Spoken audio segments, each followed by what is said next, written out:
কালকে আমার পেজে একটা ছড়া লিখেছিলাম এবং সেই ছড়াটা আমি বলছিলাম যে আসলে টেস্ট চ্যাম্পিয়নশিপের ফাইনালে যখন ডে ওয়ানে লর্ডসে 14টা উইকেট পড়ে যায় তখন কি আমরা মিরপুরের সঙ্গে লর্ডসকে কম্পেয়ার করতে পারি কিনা। নিছকই একটা ছন্দের খেলা খেলছিলাম, একটা লাইট হার্টেড জোক আমি করেছিলাম, তো সেটার পেছনে যে একেবারে কোনো লজিক নেই সেটাও কিন্তু না। তো একটু বলার চেষ্টা করব কেন আমার কাছে মনে হয়েছে যে আসলে এক এক জায়গায় বা এক এক কন্ডিশনে আমরা এক এক ধরনের কমেন্ট করে বসি, যেটা অনেক সময় হয়তো ওই জায়গাটার বা ওই প্লেসটার যথার্থতাটা বোঝাতে পারে না। না, আমাদের দেশের প্লেয়ারদের বেলায় আমরা সবসময় প্লেয়ারদের দোষ খুঁজতে থাকি কিংবা পিচের দোষ খুঁজতে থাকি, কিন্তু অন্যান্য জায়গায় যখন এই একই ধরনের সিচুয়েশন হচ্ছে আমরা কিন্তু খুব একটা সাহস করে বলতে আসি না যে ঘটনাটা কিন্তু একই হচ্ছে, শুধুমাত্র আমাদের দেশে হওয়াতে আমরা একটু বেশি ক্রিটিসাইজ করি ব্যাপারটা। তো একটু বুঝিয়ে বলার চেষ্টা করি। মিরপুরে যখন ডে ওয়ানে একটা ম্যাচ চলতে থাকে, test match for example, test match A between Bangladesh and whoever, প্রথম দিনে ধরেন 12-13টা উইকেট পড়ে গেল। উইকেটের ধরনটা দেখে মনে হচ্ছে যে ব্যাটিং এর জন্য খুব বেশি সুবিধার না, ব্যাটাররা স্ট্রাগল করছেন। হতে পারে মিরপুরে বেশিরভাগ সময় দেখা যায় পেসারদের চেয়ে স্পিনারদেরই আধিক্যটা বেশি থাকে। যদি উইকেটটা একটুখানি আনপ্রিপেয়ার্ড হয় কিংবা ডে ওয়ান থেকে একটু বিরূপ আচরণ করতে থাকে তখন কিন্তু স্পিনাররাই একটু অ্যাডভান্টেজ পেয়ে যান। এবং এরকমও অনেক সময় হয়েছে যে প্রথম দিনেই এক দলের ইনিংস অল আউট হয়ে গেছে, তারা শেষ হয়ে গেছে এবং অপোনেন্টও ব্যাট করতে নেমে হয়তো তাদের 2-3টা উইকেট পড়ে গেছে। তো লর্ডসেও কিন্তু আমরা সেই একই ধরনের ঘটনাটাই দেখলাম গতকাল। বৃষ্টি হয়নি, তবে অবভিয়াসলি সামারের যেহেতু শুরু, অনেকে স্লোপের কথা বলছেন, অনেকে উইকেটের প্রিপেয়ারনেস এর কথা বলছেন এবং সেটা নিয়ে অনেকে অনেক লজিক দেওয়ার চেষ্টা করছেন যে কেন প্রথম দিনে 14টা উইকেট পড়েছে।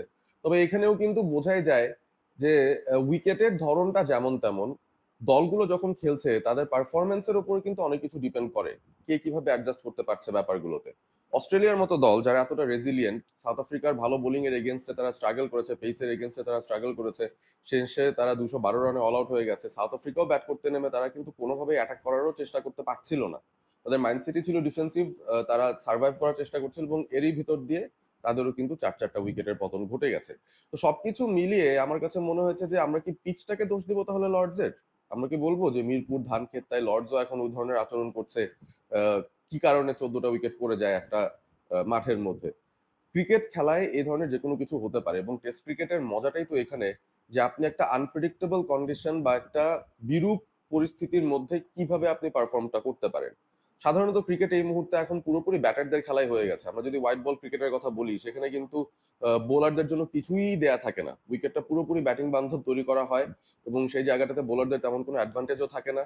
এবং সেটার কারণে দেখা যাচ্ছে যে বোলাররা তারা কিন্তু ডিফেন্সিভ বোলিংটা করতে অনেক বেশি মনোযোগী হয়ে যান এবং ব্যাটাররাও দেখা যাচ্ছে তাদের টেকনিক নিয়ে খুব একটা বেশি চিন্তা ভাবনা না করে বলটাকে কিভাবে তারা রানে কনভার্ট করবেন সেটা নিয়ে তারা টেনশনে থাকেন বা সেটা নিয়ে তাদের প্রস্তুতিটা অনেক হয়। গতকাল টেস্ট চ্যাম্পিয়নশিপের প্রথম দিনের ধারাভাষ্য আমি অনেকের কাছ থেকে শুনছিলাম ব্যাপারটা, ব্যাটাররা যে আসলে যেভাবে আউট হয়ে যাচ্ছিলেন, বলা হচ্ছিল যে আসলে ব্যাটাররা চেষ্টা করছেন কিন্তু তাও অনেক সময় টেকনিকের ডিফিকাল্টির কারণে আউট হয়ে যাচ্ছেন কিংবা অনভ্যস্ততার কারণে আউট হয়ে যাচ্ছেন, কারণ টেস্ট ক্রিকেটের জন্য তারা যতটুকু প্রস্তুতি নেন, ইভেন ডোমেস্টিকেও যতটুকু খেলেন, এই মুহূর্তে হোয়াইট বল ক্রিকেট এখন এতটাই বেশি সমাদৃত, এই ক্রিকেটারে দেখা যাচ্ছে একটা র্যাম্প শট কিংবা একটা রিভার্স স্কুপ কিংবা ডিপ অফ দ্য ক্রিজ দাঁড়িয়ে থেকে বলটাকে কিভাবে ব্যাশ করবেন বিভিন্ন এলাকায়, সেই ব্যাপারগুলোর প্র্যাকটিস কিন্তু তাদের অনেক বেশি হয়। সুতরাং বডি শেপ ঠিক রাখা, ডিফেন্সিভ টেকনিক ঠিক রাখা, বল ছাড়তে পারার ধৈর্য, কারেক্ট বলের জন্য অপেক্ষা করা, সেই ব্যাপারটা নিয়ে কিন্তু ব্যাটারদের একটা স্ট্রাগল চলে। ঠিক একই রকম স্ট্রাগল বোলারদের জন্যও চলে, কারণ তারা ডিফেন্সিভ বোলিংটা করতে গিয়ে টেস্ট ক্রিকেটে যখন আপনাকে অ্যাটাকিং বোলিং করতে হবে বা প্রতিপক্ষের ব্যাটারকে আউট করার চেষ্টায় বোলিংটা করতে হবে, মাঝে মধ্যে কিছু ঝুঁকি নিতে হবে, সেই ব্যাপারগুলোতেও কিন্তু বোলারদের অভ্যস্ততা নিয়ে আসতে অনেক সময় লেগে যায়, একটা রিদমে আসতে সময় লেগে যায়, যে কারেক্ট লেন্থটা হিট করতে হবে সেই লেন্থ হিট করতে অনেক সময় লেগে যায়। তো দুই দিক থেকেই সমস্যা আমরা দেখি অ্যাডজাস্টমেন্টের।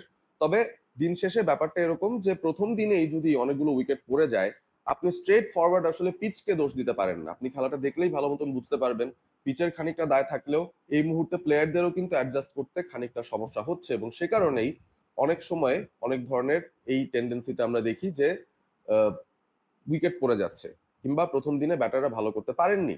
তো মিরপুর এবং লর্ডস, আমি দুটো মাঠকে এক করছি না, তবে অনেক সময় লর্ডসেও 14টা উইকেট পড়ে যায় এবং তখন কিন্তু আমরা পিচটাকে কমপ্লেন করে বলি না যে পিচের কোনো সমস্যা, আমরা তখন বলি দুই দলের পারফর্মারদের খুব একটা সমস্যা হয়েছে, বা ব্যাটাররা ঠিকমতো পারফর্ম করতে পারেননি, বা বোলাররা খুব ভালো করেছেন।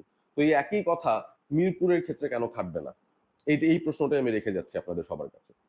ভালো থাকবেন আপনারা, এনজয় করবেন টেস্ট চ্যাম্পিয়নশিপের ফাইনালটা।